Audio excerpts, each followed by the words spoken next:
లేసి దుప్పటిని తీసేసి సెల్లు చేతుల బట్టి అందులో ముఖము పెట్టి ఇన్స్టారిల్లాపవే ఇంట్ల పని అయ్యవే ఇన్స్టారిల్లాపవే ఇంట్ల పని అయ్యవే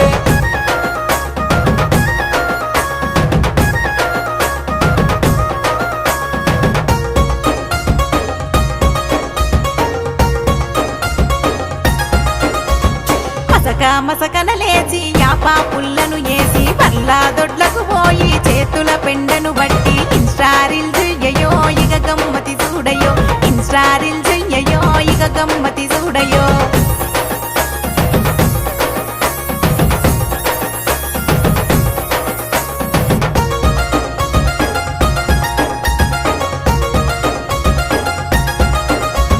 చాటల బియ్యము పోసి అన్నము కెసరు పెట్టి కూరగాయలు పోసి వంట చేసుడు